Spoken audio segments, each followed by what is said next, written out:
ನಮಸ್ಕಾರ. ಇವತ್ತು ನಾವೊಂದು ತುಂಬಾನೇ ರೋಚಕವಾದ ಕಥೆಯನ್ನ ಕೇಳೋಣ. ಇದು ದಬ್ಬಾಳಿಕೆ, ಅದ್ಭುತವಾದ ಕುತಂತ್ರ ಮತ್ತು ಕೊನೆಗೆ ಸಿಗುವ ವಿಮೋಚನೆಯ ಕಥೆ. ಇದು ಕೇವಲ ಇತಿಹಾಸದ ಒಂದು ಪುಟ ಅಲ್ಲ, ಬದಲಿಗೆ ಧೈರ್ಯ ಅಂದ್ರೆ ಏನು, ಅನಿರೀಕ್ಷಿತ ನಾಯಕರು ಹೇಗೆ ಹುಟ್ಕೊಳ್ತಾರೆ ಅನ್ನೋದ್ರ ಬಗ್ಗೆ ಹೇಳುತ್ತೆ. ಸರಿ, ಶುರು ಮಾಡೋಣವಾ?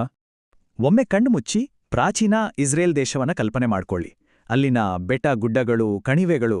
ಆದ್ರೆ ಆ ಸೌಂದರ್ಯದ ಹಿಂದೆ ಒಂದು ದೊಡ್ಡ ನೋವಿತ್ತು. ಯಾಕಂದ್ರೆ ಅಲ್ಲಿನ ಜನರು ತಮ್ಮ ದೇವರನ್ನ ಮರೆತಿದ್ರು. ಅದರ ಪರಿಣಾಮ ಒಬ್ಬ ವಿದೇಶಿ ರಾಜನ ದಬ್ಬಾಳಿಕೆಗೆ ಸಿಲುಕಿ ನರಳ್ತಿದ್ರು. ಸ್ವಾತಂತ್ರ್ಯ ಅನ್ನೋ ಪದವೇ ಮರ್ತು ಹೋಗಿತ್ತು. ಭರವಸೆ ಅನ್ನೋದು ದಿನೇ ದಿನೇ ಮಾಯವಾಗ್ತಿತ್ತು. ಈ ಕಥೆಯ ಮೊದಲ ಭಾಗ ಶುರುವಾಗೋದೇ ಇಲ್ಲಿಂದ. 18 ವರ್ಷಗಳ ಕಾಲ ಆಳಿದ ದಬ್ಬಾಳಿಕೆಯ ಬಗ್ಗೆ. ಇದೊಂದು ಸುದೀರ್ಘ ಕರಾಳ ಸಮಯ.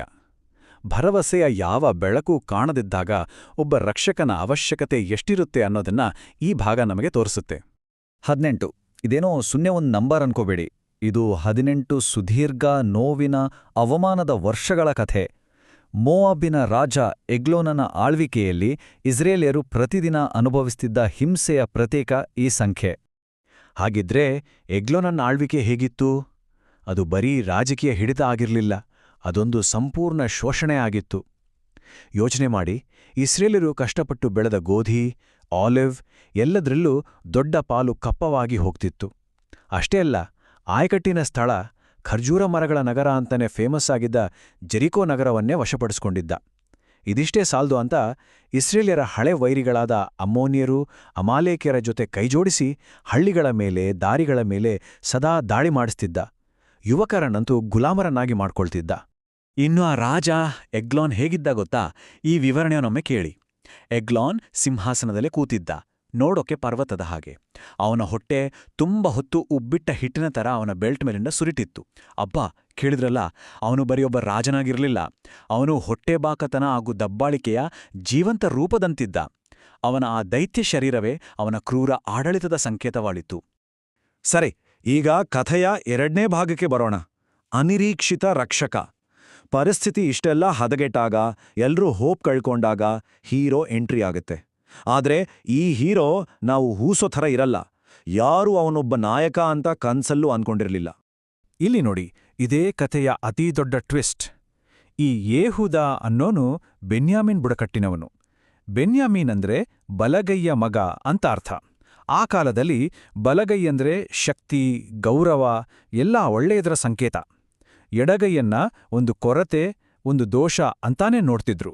ಆದರೆ ಅವನ ಯಾವ ದೌರ್ಬಲ್ಯವನ್ನ ಜನ ನೋಡಿ ಆಡ್ಕೊಳ್ತಿದ್ರೋ ಅದೇ ಅವನ ಅತಿದೊಡ್ಡ ಶಕ್ತಿಯಾಗಿ ಬದಲಾಡುತ್ತೆ ನೋಡಿ. ಪ್ರತಿಯೊಬ್ಬ ಹೀರೋಗೆ ಒಂದು ಸ್ಪೆಷಲ್ ವೆಪನ್ ಇರುತ್ತಲ್ವಾ? ಯೇಹೂದನ ವೆಪನ್ ಇದು. ಸುಮಾರು 1.5 ಅಡಿ ಉದ್ದದ, ಎರಡೂ ಕಡೆ ಹರಿತವಾದ ಒಂದು ಕಠಾರಿ. ಸ್ಪೆಷಾಲಿಟಿ ಏನು ಅಂದ್ರೆ, ಇದನ್ನ ಅವನು ತನ್ನ ಎಡಗೈಗೆ ಪರ್ಫೆಕ್ಟಾಗಿ ಸೂಟ್ ಆಗೋ ಹಾಗೆ ತಾನೇ ರಹಸ್ಯವಾಗಿ ತಯಾರಿಸಿದ್ದ. ಇದೊಂದು ಬರೀ ಆಯುಧವಾಗಿರಲಿಲ್ಲ, ಇದು ಸ್ವಾತಂತ್ರ್ಯ ತಂದುಕೊಡೋ ಸಾಧನವಾಗಿತ್ತು. ಇಲ್ಲಿದೆ ನೋಡಿ ಅವನ ಬ್ರಿಲಿಯಂಟ್ ಪ್ಲಾನ್. ಸಾಮಾನ್ಯವಾಗಿ ರೈಟ್ ಹ್ಯಾಂಡರ್ಸ್ ತಮ್ಮ ಕತ್ತಿಯನ್ನ ಎಡಗಡೆ ಸೊಂಟಕ್ಕೆ ಕಟ್ಕೋತಾರೆ, ಯಾಕಂದ್ರೆ ಬಲಗೈಯಿಂದ ಸುಲಭವಾಗಿ ತೆಗಿಬೋದು. ಆದರೆ ಇಹೂದ್ ಲೆಫ್ಟ್ ಹ್ಯಾಂಡರ್ ಆಗಿದ್ರಿಂದ ತನ್ನ ಕಠಾರಿಯನ್ನ ಬಲೆತೊಡೆಗೆ ಕಟ್ಕೊಂಡ. ಈಗ ರಾಜನ ಬಾಡಿಗಾರ್ಡ್ಸ್ ಚೆಕ್ ಮಾಡುವಾಗ ಬಲಗಡೆ ಯಾರ್ತಾನೆ ಹುಡುಕ್ತಾರಲ್ವಾ? ಇದೊಂದು ಸೈಕಲಾಜಿಕಲ್ ಗೇಮ್, ಒಂದು ಅದ್ಭುತವಾದ ಸ್ಟ್ರಾಟಜಿ. ಈಗ ಕಥೆಯ 3ನೇ ಭಾಗಕ್ಕೆ ಕಾಲಿಡ್ತಿದ್ದೀವಿ. ಅರಸನಿಗೆ ಒಂದು ಸಂದೇಶ.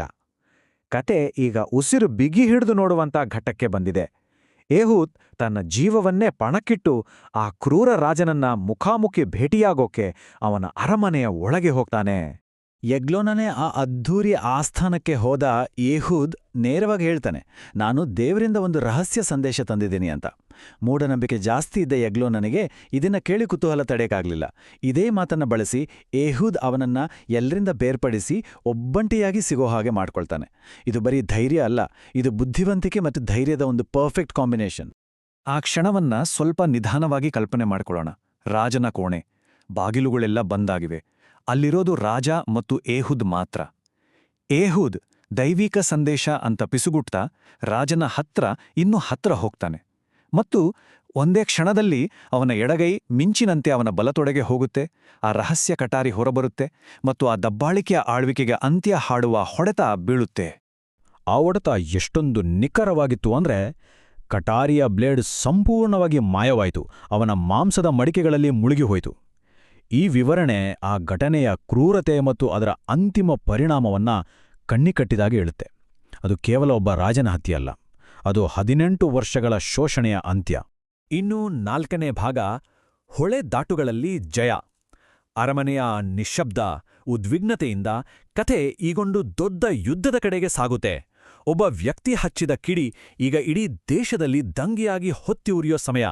ನೋಡಿ, ಒಬ್ಬ ವ್ಯಕ್ತಿಯ ಕೆಲ್ಸ ಇಡೀ ಚರಿತ್ರೆಯನ್ನೇ ಹೇಗೆ ಬದಲಾಯಿಸ್ತು. ಎಹೂದ್ ಅರಮನೆಯಿಂದ ತಪ್ಪಿಸ್ಕೊಂಡು ನೇರವಾಗಿ ಬೆಟ್ಟಗಳಿಗೆ ಹೋಗಿ ಶೋಫಾರ್ ಅಂದ್ರೆ ಟಗರಿನ ಕೊಂಬನ್ನ ಊದ್ತಾನೆ. ಆ ಶಬ್ದ ಅದು ಸ್ವಾತಂತ್ರ್ಯದ ಕಹಳೆಯಾಗಿತ್ತು. ಅದನ್ನ ಕೇಳಿದ ಇಸ್ರೇಲಿಯ ಯೋಧರು ರಾತ್ರೋರಾತ್ರಿ ಒಟ್ಟಿಗೆ ಸೇರ್ತಾರೆ. ಬೆಳಗಾಗೋದ್ರೊಳಗೆ ಅವರು ಜೋರ್ಡನ್ ನದಿಯನ್ನ ದಾಟೋ ಪ್ರಮುಖ ಜಾಗಗಳನ್ನ ತಮ್ಮ ಹಿಡಿತಕ್ಕೆ ತಗೊಳ್ತಾರೆ. ಇದರರ್ಥ ಮೋವಾಬಿನ ಸೈನಿಕರು ತಪ್ಸ್ಕೊಳ್ಳೋ ದಾರಿಯೇ ಬಂದಾಗಿತ್ತು. ತಮ್ಮ ರಾಜ ಸತ್ತಿದ್ದಾನೆ ಅಂತ ಗೊತ್ತಾದ ತಕ್ಷಣ ಮೋವಾಬಿನ ಸೈನ್ಯಕ್ಕೆ ದಿಕ್ಕೇ ತೋಚದಾಗಾಯ್ತು. ನಾಯಕನೇ ಇಲ್ದ ಸೈನ್ಯ ಭಯದಿಂದ ಚಲ್ಲಾಪಿಲ್ಲಿಯಾಗಿತು. ಇಂಥ ಸೈನ್ಯವನ್ನ ಸೋಲಿಸೋದು ಇಸ್ರೇಲಿಯರಿಗೆ ಕಷ್ಟವಾಗ್ಲಿಲ್ಲ. ಆ ಜೋರ್ಡನ್ ನದಿಯ ದಡದಲ್ಲಿ ಇಸ್ರೇಲ್ ತನ್ನ ಸ್ವಾತಂತ್ರ್ಯವನ್ನ ಮತ್ತೆ ಗಳಿಸ್ಕೊಳ್ತು. ಕೊನೆಯದಾಗಿ 5ನೇ ಭಾಗ, ವಿಮೋಚನೆಯ ಪರಂಪರೆ. ಯಹೂದನ ಈ ಒಂದು ಧೈರ್ಯದ ಕೆಲಸ ಬರೀ ಒಂದು ಯುದ್ಧವನ್ನ ಗೆಲ್ಸಿಲಿಲ್ಲ, ಅದು ಮುಂದಿನ ತಲೆಮಾರುಗಳಿಗೆ ಶಾಂತಿಯ ಒಂದು ದೊಡ್ಡ ಬಳುವಳಿಯನ್ನೇ ಕೊಡ್ತು. 80. ಈ ನಂಬರ್ ಯಾಕಿಷ್ಟು ಮುಖ್ಯ ಅಂದ್ರೆ, ಆ ಗೆಲುವಿನ ನಂತರ ದೇಶಕ್ಕೆ 80 ವರ್ಷಗಳ ಕಾಲ ಶಾಂತಿ ಸಿಕ್ಕಿತ್ತು. 18 ವರ್ಷಗಳ ನರಕದ ನಂತರ 8 ದಶಕಗಳ ಕಾಲ ನೆಮ್ಮದಿ. ಇದು ಏಹೂದನ ಆ ಒಂದು ಕೆಲಸದ ಪ್ರಭಾವ ಎಷ್ಟಿತ್ತು ಅನ್ನೋದನ್ನ ತೋರಿಸುತ್ತೆ. ಹಾಗಾದ್ರೆ ಈ ಇಡೀ ಕಥೆಯ ಸಾರಾಂಶ ಏನು? ಇದೇ ನೋಡಿ, ದೇವರು ದೌರ್ಬಲ್ಯವನ್ನ ಶಕ್ತಿಯನ್ನಾಗಿ ಪರಿವರ್ತಿಸಿದನು. ಯಾವ ಎಡಗೈಯನ್ನ ಒಂದು ದೋಷ, ಕೊರತೆ ಅಂತ ಜನ ನೋಡ್ತಿದ್ರೋ ಅದೇ ಏಹೂದನ ಗೆಲುವಿಗೆ ಪ್ರಮುಖ ಕಾರಣವಾಯಿತು. ನಮ್ಮ ದೌರ್ಬಲ್ಯಗಳೇ ನಮ್ಮ ಅತಿದೊಡ್ಡ ಶಕ್ತಿಯಾಗಬಲ್ಲದು ಅನ್ನೋ ಸಂದೇಶವನ್ನ ಈ ಕಥೆ ಇವತ್ತಿಗೂ ಹೇಳತ್ತೆ. ಹಾಗಾದ್ರೆ ಈ ಪುರಾತನ ಕತೆ ಇವತ್ತಿಗೇನ್ ಹೇಳುತ್ತೆ? ನಿಜವಾದ ಬದಲಾವಣೆ ಹೇಗ್ ಬರುತ್ತೆ ಅನ್ನೋದರ ಬಗ್ಗೆ ಇದು ಏನ್ ತಿಳಿಸುತ್ತೆ? ಅದು ಯಾವಾಗಲೂ ಶಕ್ತಿಶಾಲಿಗಳಿಂದ, ಅಧಿಕಾರದಲ್ಲಿರುವವರಿಂದನೇ ಬರಬೇಕಿಲ್ಲ.